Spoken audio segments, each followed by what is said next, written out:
It has been said that our interstate highways and railroads are arteries of interstate commerce.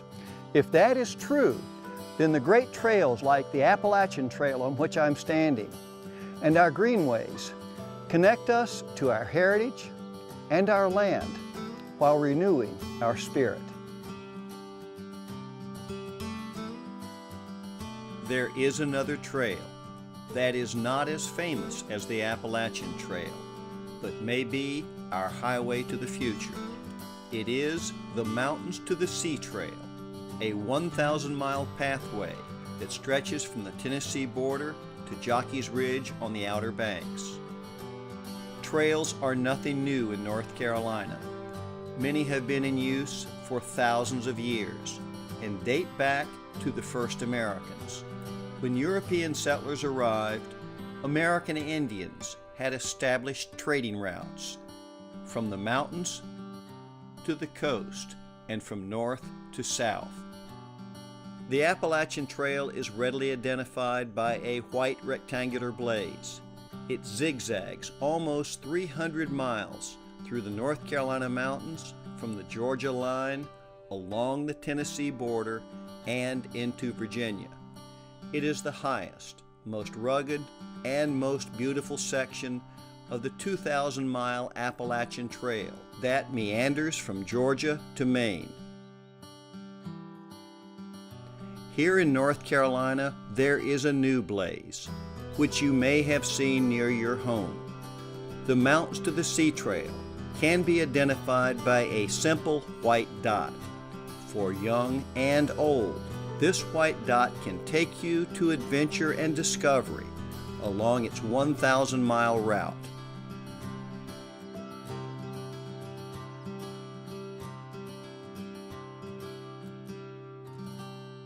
Exploring North Carolina began researching the origin of the Mountains to the Sea Trail, only to find that it was started by one of our old friends, Howard Lee, who was Secretary of the Department of Natural Resources and Community Development in the cabinet of Governor Jim Hunt. Howard also served as mayor of Chapel Hill, as a state senator, and as chairman of the State Board of Education. I went on the trail with Howard to learn about the creation of the Mountains to the Sea Trail. Governor Jim Hunt had appointed me Secretary of the Department of Natural Resources, which housed a number of divisions, one of which included in that was state parks. This was in 1977 when I assumed the role of the Secretary's position, and I served in that role until 1981. I had not been engaged in any way with either walking trails, hiking trails, or had any interest in trails when I became Secretary. I was going into this with a blank canvas, and so I was just really ripe to be molded into a person to be engaged in some way in trail activities in North Carolina. Well, I actually got introduced to trails through Jim Halsey. Jim came to meet with me and to make me aware of his role and to try and sell me on the importance of trails in North Carolina. Of course, he's such a persuasive young man that I did listen, and I became intrigued by what he was doing. And then later on, he asked if I would address a national conference at Lake Junaluska on trails. And I accepted the invitation, and he participated with my speechwriter in developing the speech. And in that, he asked if I would make reference to the possibilities of a trail that could stretch from one end of North Carolina to the other.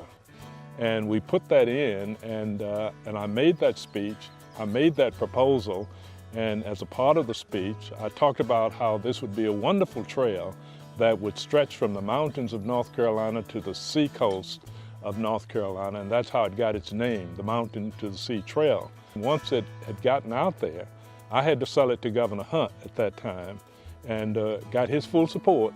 And I became intrigued by trails from that point on, and that's my introduction to trails and how I've continued to be involved since. We also met with Jim Halsey, the architect of the Mountains to the Sea Trail, who worked with Howard Lee. Now retired from the North Carolina Division of Parks and Recreation, Jim is still a volunteer task force leader on the trail he helped create. I had a chance to talk with Jim about the origins of the trail and his work with Howard Lee. I was the State Trails Coordinator in 1977 when Secretary Lee made a proposal in his keynote address for our staff and a citizen volunteer committee to consider the feasibility of a trail across the state of North Carolina. Being the staff person that was responsible for the State Trails program and also staff person for the Trails Committee, we took that as a charge and proceeded to explore opportunities to link existing public lands with communities in rural areas and urban areas across the state. To begin a project of this magnitude, I asked Howard and Jim how they justified such a major program and what the rationales were for such an ambitious project. If you know the governor, Governor Hunt at the time, you had to have a rationale and a reason for doing anything new. And so we sat down, and as I thought about this more in conjunction with others, we engaged the Department of Commerce. We also engaged the Department of Transportation, and we talked about how this could be a wonderful resource for economic development in the state by attracting tourists who would come and walk the trail. We envisioned that this could be a wonderful educational tool to get kids out of the classroom and to get citizens out of their homes and more active by having trails. We also saw it as an opportunity to tie together. The state of North Carolina has many parcels of land. At that time, they were just disconnected all over the state. This was a wonderful way to tie those lands together. But the more intriguing part was to get private landowners committed and engaged. And I was amazed at the number of private landholders who stepped up and said, we'll be happy to open our land as a part of the trail. The existence of federal lands, state parks, and state lands and urban greenway systems, or proposed and planned greenway systems, were very big contributors to the choice about where the route went. The Raleigh Greenway system was emerging in the mid to late 70s, and the two then new and even proposed federal reservoirs of Falls Lake and Jordan Lake were key features in determining the route. But given the national lands of the National Park Service, Blue Ridge Parkway, Cape Hatteras National Seashore, those were viewed as the major anchors of a trail. And then we explored many different ways to get across the state and decided that it didn't necessarily need to be the shortest route, that it should be the most diverse and interesting route.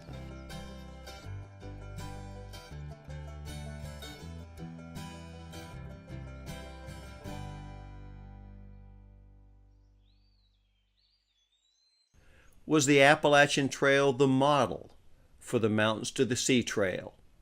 Jim Halsey had the answer. Certainly the Appalachian Trail was a existing, very successful long-distance trail. Even the concept that Benton Mackay conceived of in the 1920s included the eventual proposal to connect the Appalachian Trail to surrounding communities by a system of side trails. So in a certain respect, the Mountains to Sea Trail is sort of the extension of that idea, because we do join the Appalachian Trail at Clingman's Dome in the Smokies, and we go for approximately 1,000 miles to the Atlantic seashore.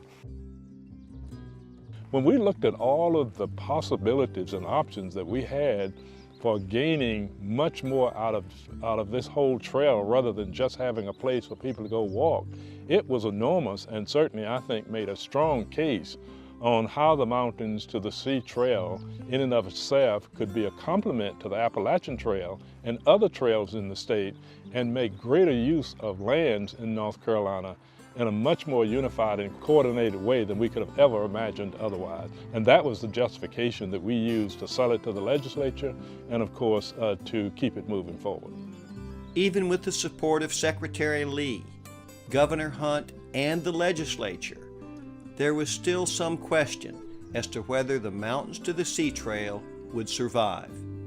To be honest with you, I thought when I left office, the trail itself as a concept would probably die because I didn't think that Jim Halsey would have the internal support to keep it going.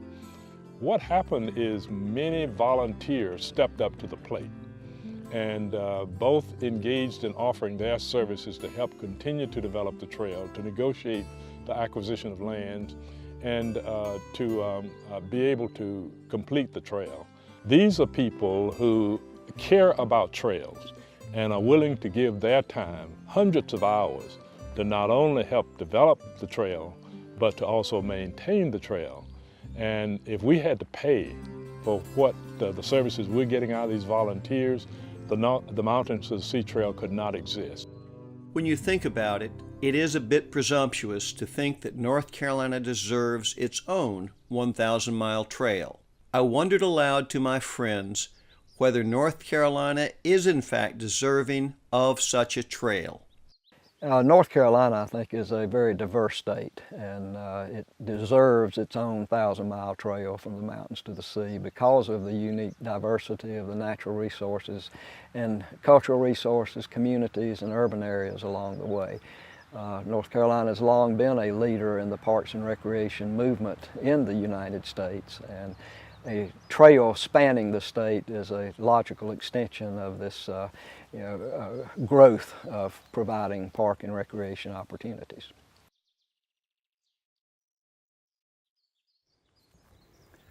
From many of North Carolina's largest cities, you're only a few miles from the Mountains to the Sea Trail. And on that trail, you can walk to a state park, to wild state and federal lands, to a small town, or you can even walk the entire 1,000 miles. After being with Howard Lee and Jim Halsey, I began to think back to the many times Exploring North Carolina had crossed or been on a section of the Mountains to the Sea Trail. We had found the white dots in the Great Smoky Mountains.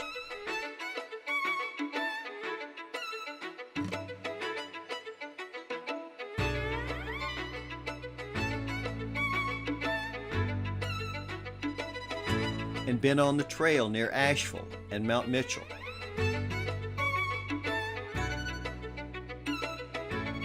We'd seen spectacular views from the MST along the Blue Ridge Parkway, views which are often shrouded in clouds. We know where it crosses the end of Linville Gorge, one of the oldest and most beautiful stretches of the trail runs between Pilot Mountain and Hanging Rock State Park. It passes directly through 24 towns, one of my favorite of which is Danbury, north of Winston-Salem. The trail passes by Falls Lake, north of Raleigh, runs along the Neuse River to New Bern, and eventually along the Outer Banks.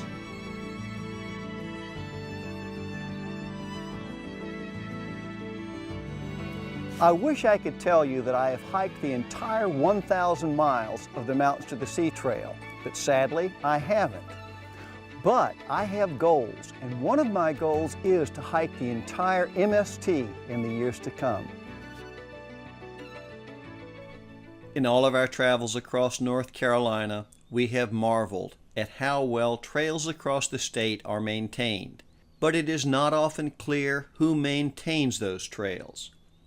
I found out from Kate Dixon, Executive Director of the Friends of the Mountains to the Sea Trail, that very often the heavy lifting is done by volunteers. Friends of the Mountains to the Sea Trail was formed in 1997, really with the idea of helping to promote and advocate for the trail. at that time, there was a concern that the idea of the trail might die. So the organization was really founded to help push it forward. Originally, a lot of the focus, and this is still a strong part of what we do, we have volunteers who build and maintain trail all across the state. But we provide hiking information to help people hike the trail, and we really advocate for it all across the state, building support for it and making it happen. I asked Kate how many volunteers are now involved and how many miles of trail are open and maintained. We have just incredible volunteers across the state. We have usually over the course of a year, just in terms of people who are working on the trail itself, more than 1,000 people. And they donate 25,000 hours of work. And there are long stretches of the trail, about 500 miles, that they are in charge of maintaining. So they make sure that the weeds haven't grown up, and that if there's a tree that's down, that they get it cleared so that people can easily hike the trail. They keep the trail blazed so it's easy to follow, good signage. They also are also really involved though in building trail and giving ideas about where the trail might go, where we don't have trail yet. In my time, we've built 140 new miles of trail in that time. A lot of that has been built by volunteers. Having seen many parts of the trail, I know that it was built with passion, sweat, and sore muscles. Some of the volunteers celebrate their success with the Mountains to the Sea Trail license plate. Those who walk the entire 1,000 miles are given special recognition by the Friends of the Mountains to the Sea Trail. We love to recognize people who've done the whole trail, and they get formal recognition in two ways. One is that there's a list of everyone who's completed it on our website by year. But we also, at our annual meeting, which happens the first Saturday in every February, we recognize them and we give them a plaque.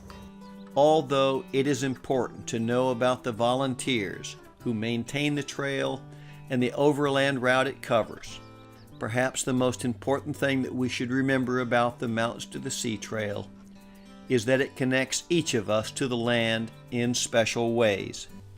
I've come to realize how much I have missed by not being engaged in a way that I could be exposed to these different aspects of life.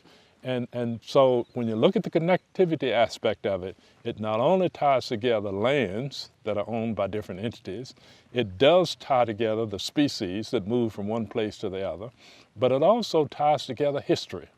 The cabins that were once used, you will discover on the Mountains to the Sea Trail, either by religious groups or by individuals.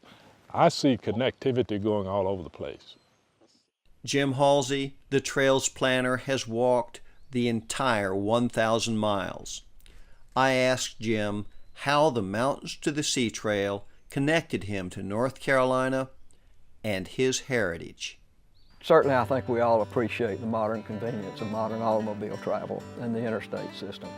The reality is, though, that you cannot perceive and enjoy the landscape you're traversing at 60, 70 miles an hour in a steel glass enclosure.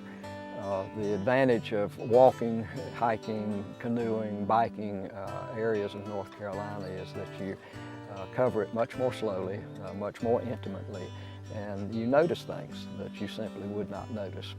The other advantage of going across the state on foot, for example, is that you encounter the state's people and its communities. Well, certainly it was an affirmation of a lifetime dream. It was also a way to remember my family and ancestors as I went through eastern North Carolina and remembered family reunions and picnics on the banks of the Tar River and Rocky Mount, all the way to the mountains, the Cascades picnic area at Blue Ridge Parkway, where I realized, looking at some old photographs, that's where my parents took me as a young child. And lots of time for reflection, and I just feel very blessed to be able to enjoy that and pass that along to our state citizens. Is the Mountains to the Sea Trail set in stone today? Or is its route going to change with the growing North Carolina? Well, the trail route is shifting right now pretty rapidly. And that is because as we build new trail, we'll shift what we call the current route, which is where people are using back roads to make connections. We open new trail, we'll shift the route so that it goes onto that trail as soon as possible. But I think over time, just watching other trails, like the Appalachian Trail, that trail is more than 70 years old, but still every year they make adjustments to that trail. And I'm sure that will happen with the Mountains to Sea Trail over time. I think any trail of magnitude of the Mountains to Sea Trail is going to be subject to route changes and adjustments. There will be new areas and new communities that embrace the concept that may not necessarily be on the current route or planning corridor. Now that we have an established system of trails from the Tennessee border to the Outer Banks, encompassing state parks, federal lands, and private lands, and powered by an army of volunteers, I ask each of our guests how they envision the Mountains to the Sea Trail in the year 2100. North Carolina has certainly been blessed because it has had one of the most interesting park systems in the nation. It has been a system that has protected its natural areas. The Mountains to the Sea Trail, I think, eventually will be the corridor that will stretch near, if not to all of these state parks. In the year 2100, I believe the Mountains to the Sea Trail will be equal in status to that of the Appalachian Trail. My hope is that because the Mountains to Sea Trail has been embraced by the state's citizens and its political leaders and its towns and communities, is that the Mountains to Sea Trail will still be that grandparent long-distance trail, but it will be surpassed and embraced, if you will, by a whole network of connecting trails. First of all, I think that there will be millions of people who use it. And that millions number sounds like so many, but you look at a 1,000-mile trail, what will be happening is that there will be people who are using it for just they'll be out for a day hike near where they live. There will also be people who are doing weekend backpacking trips. And then there will be people who are, many, many more people than there are now, who are hiking across the entire state and experiencing all the diversity of the trail. I think the trail will be one of the most recognized features of North Carolina. Finally, I had to ask my friend Howard Lee, one of the most distinguished public servants of my generation, if he considers the Mountains to the Sea Trail to be part of his legacy. I would be so honored if people were to think that I had a little something to do with contributing to the development of the Mountains to the Sea Trail.